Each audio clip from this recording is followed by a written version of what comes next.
wangsa tansah winantuk ing karaharjan. Sugeng pepanggihan malihan kaliyan kula Radhita Oly Azhara wonten ing acara waosan cariyos cekak. Wektalipun punika sampun sumadyo ngaturaken waosan cariyos kanthi irah-irahan. Mugi atur waosan cariyos punika katampi kanthi remenaning pangalih. Sugeng midhangetaken. Sing padha rapat ing pendopo kecamatan Timo iku padha krasa sumuk.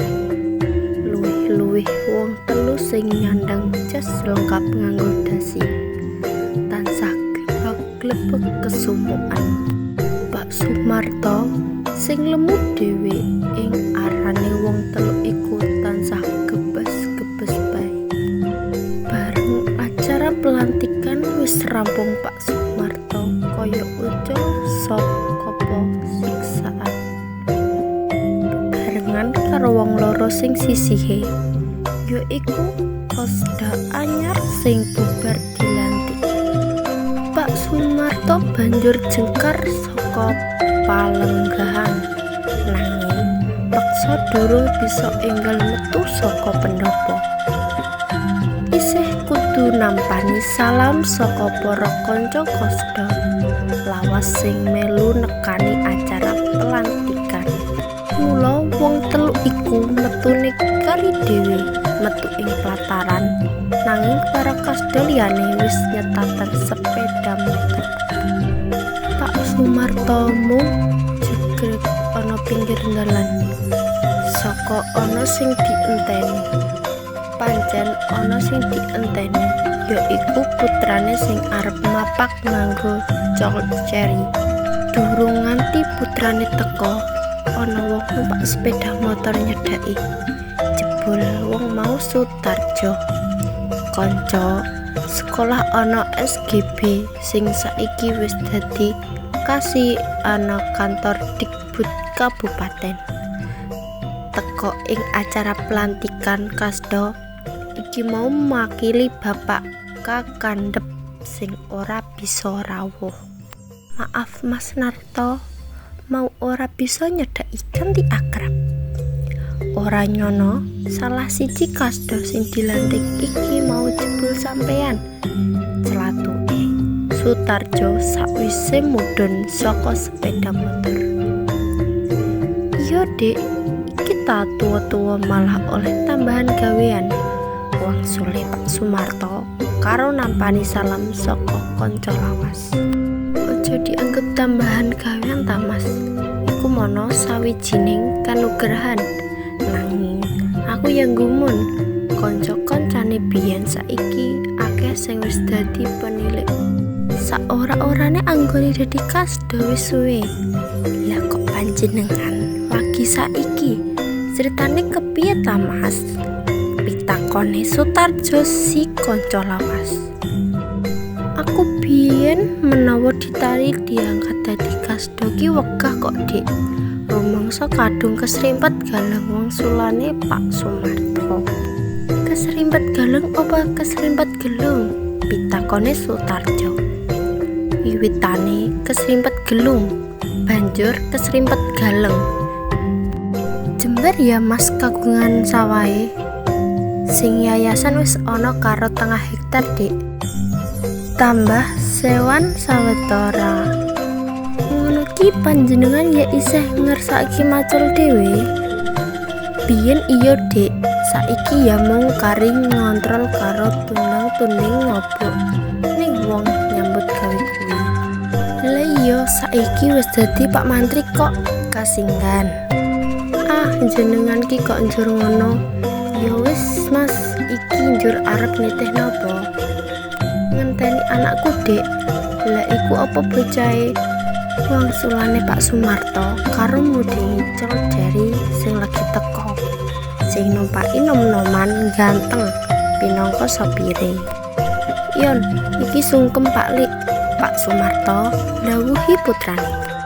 Bocahe banjur nyedak kanthi trapsila. Salaman karo ngaturaken sugengan marang Pak Sutarjo.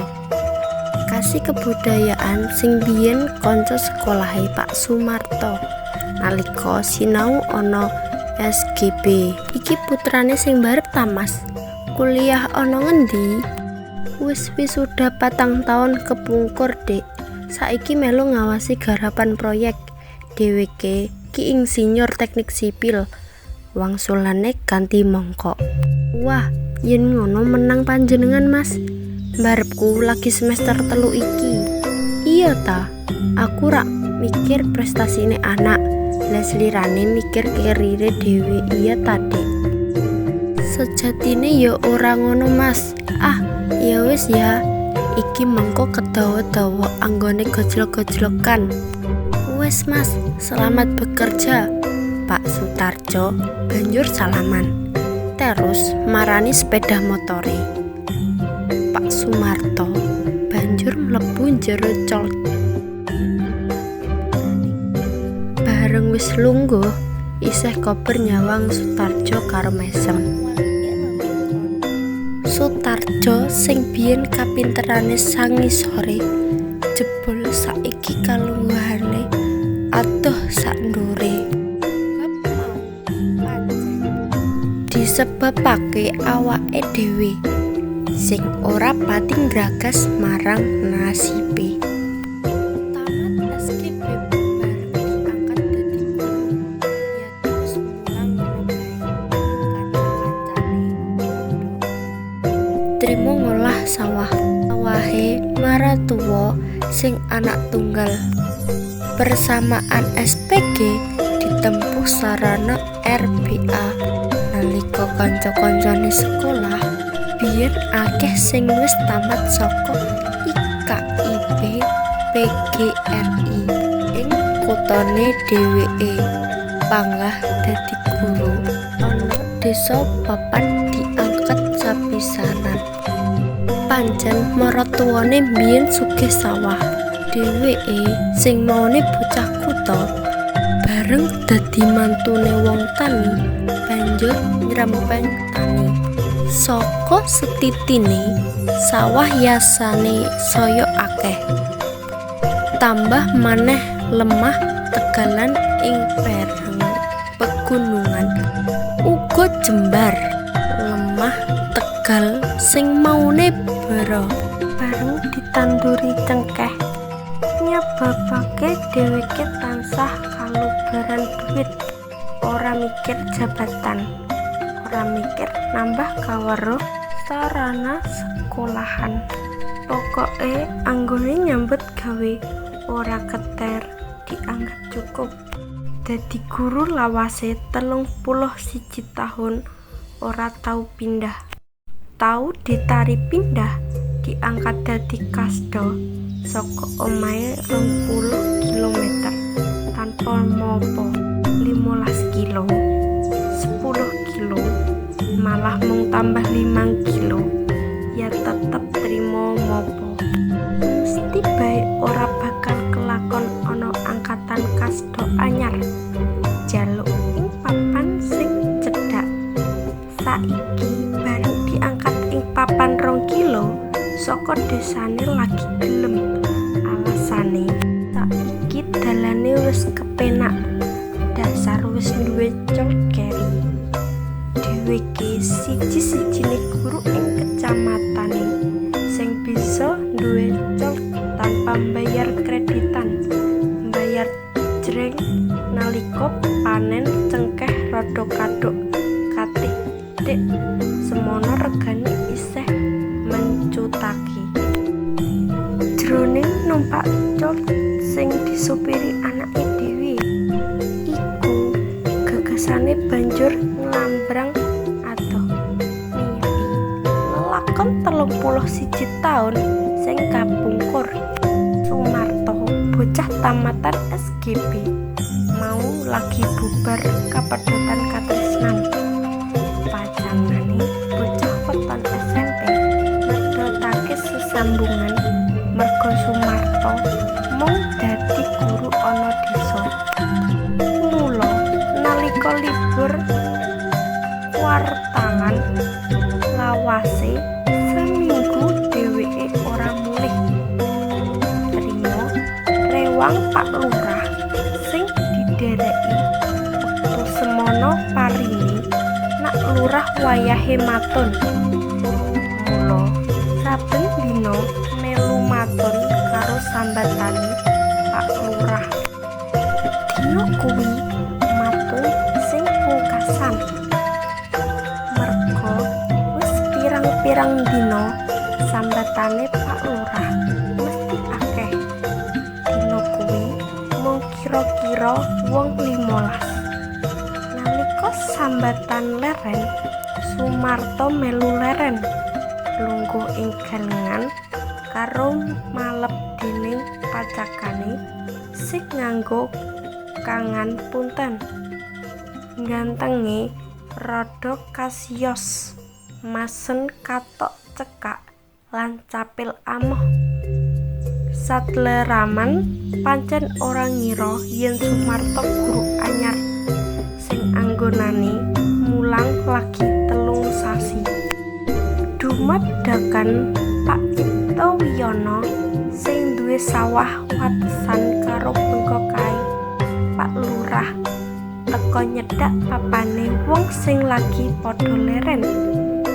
Sajake ana perlu karo rombongane wong matun sing lagi leren.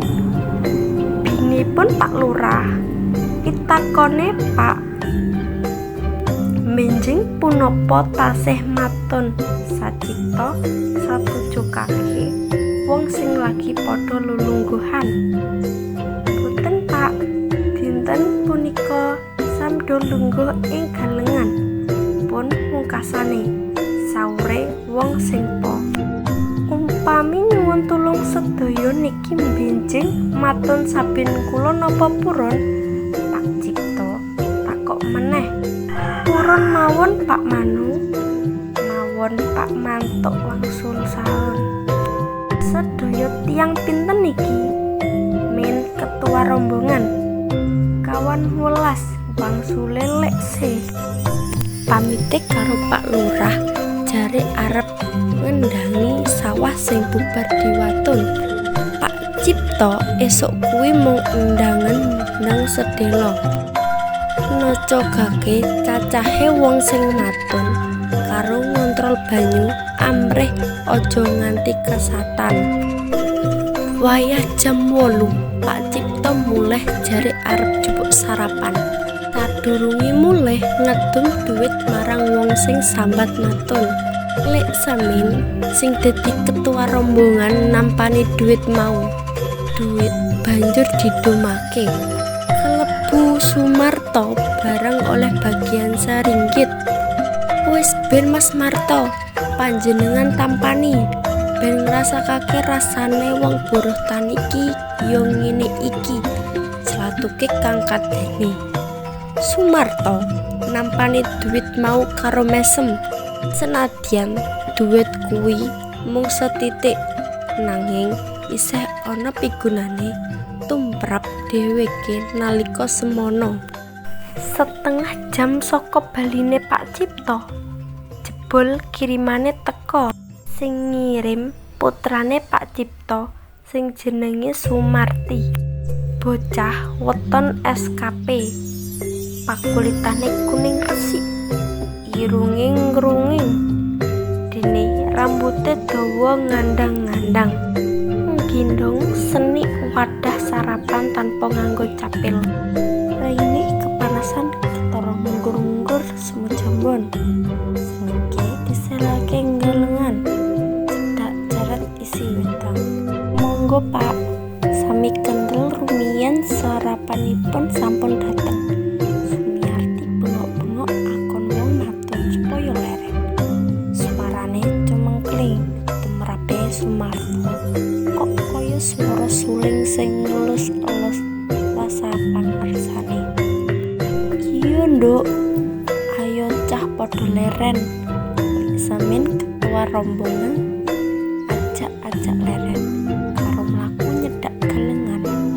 Lek Semin koper bisik-bisik marang kanca-kancane. Mbah apa sing dibisikake Lek Semin mau?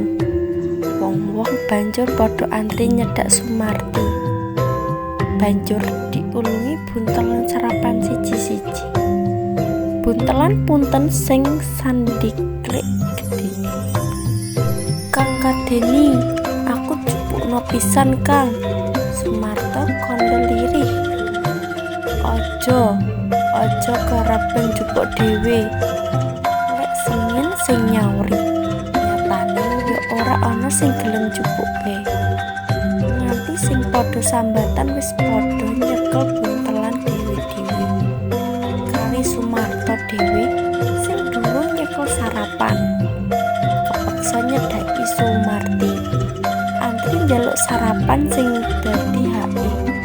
Sumarti banjur ngulungake sarapan tanpa nyawang sapa sing arep diwenehi. Nanging bareng sarapan ditampani. Loh, lah kok Mas Guru napa to? Sumarti kandhet anggone arep ngulungake buntelan. Iya, Dek, aku melu sambatan kok. Wangsulane Sumarto klingih-klingih kaya wong klejingan. Bapak ki piye ta? Golek wong maton kok ngawur bae. Mosok Mas Guru bareng diaturi sambatan maton. Sumarti panggah ngatung nyekel buntelan. Semu pakewuh arep ngulungake buntelan marang Sumarto. Guru ki ing desa dianggep wong ki nurmat. Mosok disambat dikon maton. Sumarti rumangsa pakewuh banget. Isin marang Pak Kartini, bapake sing dianggep ora bener anggone golek tenaga buruh maton. Wis kene Dik, puntene aku ya luwih kok.